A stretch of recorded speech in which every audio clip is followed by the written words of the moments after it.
Additional information in addition to what we've discussed this morning. With me now is the representatives from the National Transportation Safety Board. They will have a few comments in a second.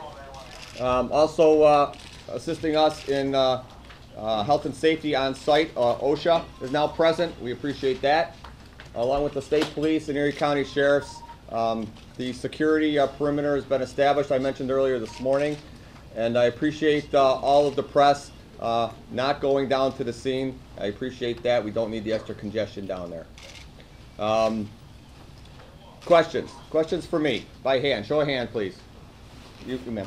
Do you have any more information about any of the victims? Where they were from, any names? I don't believe that's been released yet. We still don't have a manifest released to the public. Steve may want to elaborate on that in a second, okay? So maybe hold that thought. Yes, ma'am. What is new since your last update? We have the National Transportation Safety Board on location, and they'll start to complete their investigation immediately. They're just getting their information from us and getting briefed on what we know. Are all the fires out and they're able to actually go into the sites? No, we are still battling a hot spot. We believe we've got a natural gas leak within the scene, and we're working with National Fuel to get that terminated so we can get in and cool this thing down to finish up that part of the scenario. What have you gathered from witnesses that makes you able to better put together a picture of what happened here? Has anything you've gotten from any witnesses been able to lead you in a direction for what caused this crash? I'm going to defer to Steve on that question as well. Hold that thought. Yes, sir, in the back. My understanding is firefighters were on scene within minutes, so presumably they've been there for, what, close to 8 hours now? That is not true. We are rotating our personnel 2 3-hour shifts. We've had 9. One particular group gets overtaxed. But they've been on scene since what time? We've been working since 11:30 at the time of the incident. Yes, sir. Based on the heat of the scene there, is there any sort of estimate on when you will be able to start kind of getting through and investigating? If we're successful with the natural gas we're dealing with right now, mid-afternoon at best. Along with natural gas, one of the firefighters I spoke to said that there were some magnesium particles from the airplane. Yeah. Can you talk about that causing? Yeah, early on we felt that was something fueling the fire. Since then, it's been determined that probably was just a result of the extra heat coming out of the seat of this pile of rubble, and the natural gas is the real culprit. We're working to get that capped off so we can work in there. Is there a hazmat issue now, David? There is no hazmat issue. It's an exposure. It's a typical structure fire issue we deal with on a regular basis, not a hazmat. Magnesium particles, anything like that, that's not an issue? That's a non-issue. Dave, Yes. now that the light of day is becoming, you've had a chance to see the debris field and maybe even see it from the air. How extensive how far spread is the debris, and how big is it? I can only tell you as a non-expert that the debris field is very small. It's involving one structure, as I've been mentioning from the beginning. One structure completely destroyed with very little exposures to the other in the area. And that is just pretty much confirming what we already knew overnight. Yes, given the devastation, how long would you advise family members to be patient before individual victims can be identified, and how will that be done? I'm going to let Steve mention this as well. Is there any sign of the black boxes or the flight data recorder or the cockpit voice recorder? Too early, and we have not even gotten into the extrication of the remains and fuselage, etc. Too soon on that item. Is there any type of indication as far as how long the families in that immediate vicinity will be impacted by evacuation orders? At least a day or so, and we'll be working with them to accommodate their needs, their personal needs. All right, I'm going to defer to Steve with the National Transportation Safety Board. He can answer some of your very specific questions a little better than I. Steve? Good morning, everyone. Pardon me for being, maybe if I've got the sniffles and so forth, it's pretty cold out there and I just came in from the outside. I'm Steve Cheelander, Chealander, and I am one of the 5 board members of the National Transportation Safety Board, and I'll be the spokesperson for the next few days in working with you through this tragedy. What I'd like to do right now is just tell you what we know. I would like to tell you the protocol and process that we'll follow, and hopefully this will answer some of your questions. I've heard a couple questions already about cockpit voice recorders and flight data recorders, and I'll tell you a little bit about that. We arrived this morning on an FAA airplane about 8:30. We came in with 7 people. The FAA airplane went back to pick up the other half of our team. We've got another 7 coming in. They should be arriving in about 20 minutes.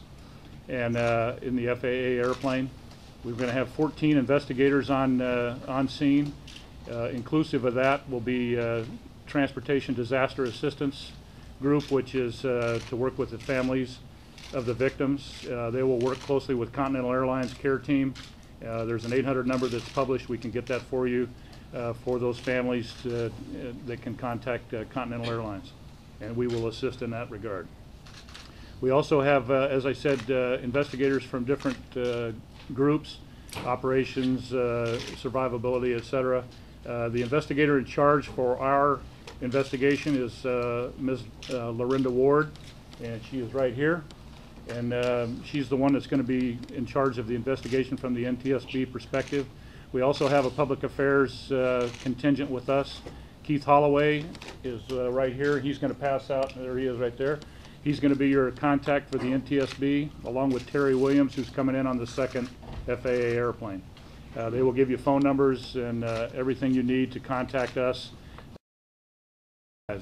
We are going to have press briefings routinely like this and keep you up to date with everything we find. Now I would like to talk a little bit about the protocol of what we find. And tell you the process and what phase we're in now. We're going through the investigation in a phased approach. We're in the fact-finding, evidence-gathering stage as we speak. As was just pointed out, the fire is very hot. It's still burning out there. The incident commander is in control. He's the one that tells us when we can go in and start our investigation. So as far as picking up pieces and getting all the things that we need to get to conduct our investigation, we haven't begun that yet. With the exception of, we've been allowed by the incident commander to go in and try to retrieve the black boxes, if you will, the 2 recorders, the cockpit voice recorder and the flight data recorder. We have investigators on scene as we speak trying to get those recorders out. Our intent is to get them out of here this morning and back to Washington and start the analysis of those as quickly as we can. That has not been done yet. We're attempting to do it. That's about the extent of our process thus far. Once we're cleared into the scene after the fire is suppressed and it's safe to do so, then we will start that. As far as the victims that were involved in this accident, none of that has been cleared yet, and the medical examiner is on scene, and we've been talking with him this morning. As soon as he's cleared in, then they will start that process as well. So the identification question and asking the timing of that is very premature right now to try to come up with an answer to that. Steve, with the size of the plane and the minimal damage on the ground, what does that tell you about how this plane came out of the sky? Well, that would be the analysis phase, and we're not there yet. Again, we're just trying to gather facts. We're trying to get witness accounts. We're trying to look at ATC tapes to try to figure out all of that, and we will maybe have some of that answer for you in the subsequent days. Steve, right now, it's too early to tell. Does your team go in with the medical examiner's office? Do you work side by side once the fire is out?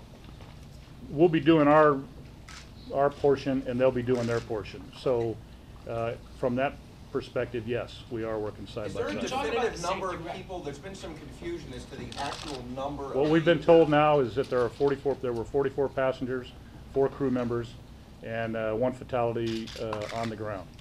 And I just checked with the incident commander before I walked over here, and that's still the count that we're going with.